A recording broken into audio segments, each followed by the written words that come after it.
Hey, what's up, boys and girls? Today, we're going to be talking about a Bible story. More specifically, we're going to be talking about Daniel and the lion's den. Daniel Lion's Den. So, as you can kind of see, this is kind of weird. My name's Robby, this is Wes, but for this video, he can only talk in sound effects. So I'm going to read us a story, and that's all he can do. So, let's dig right in. Let's go. So King Darius was ruler over Babylon, a land with tons of large animals like lions and large bulls.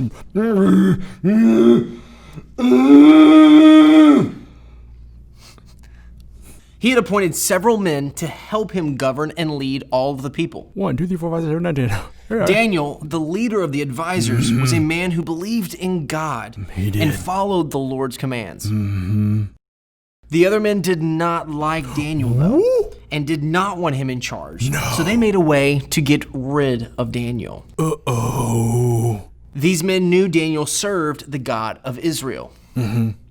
They told King Darius to make a new law in which people could worship and pray to only the king. And if they worshiped or prayed to any other kings or any other gods, they would be thrown into a big room with lions in it.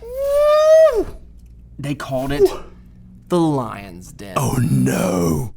The lawbreaker would become the lion's lunch. Daniel knew the new law, but committed in his heart to keep praising the one true God. Lord, I lift your name on high. Daniel prayed 3 times a day with his windows open. 1, 2, 3. When the men saw Daniel and told the king was devastated because he really liked Daniel a lot.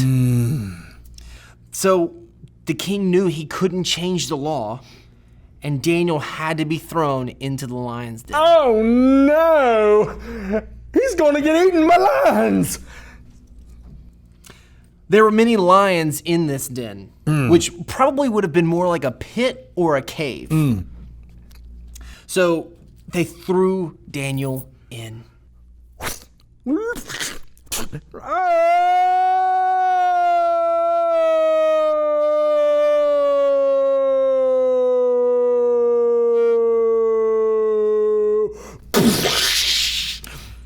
King Darius was sad that Daniel had been thrown in, but Daniel trusted in God even in the midst of the lions. King Darius couldn't eat or sleep that night because he thought the lions were going to have Daniel for supper. The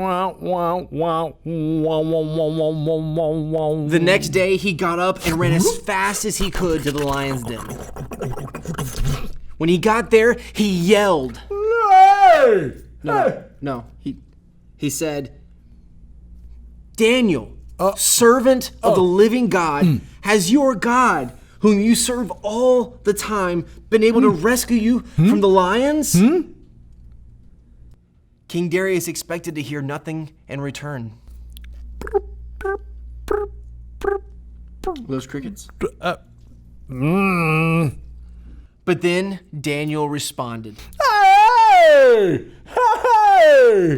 No. He said, my God sent his angel. And he shut the mouths of the lions. They have not hurt me. No. Because I was found innocent in God's sight. They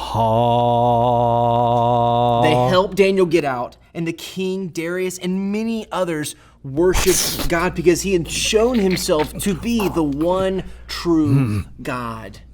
In fact, the king even said after this about God, he rescues and he saves. He performs signs and wonders in the heavens and on the earth. He has rescued Daniel from the power of the lions.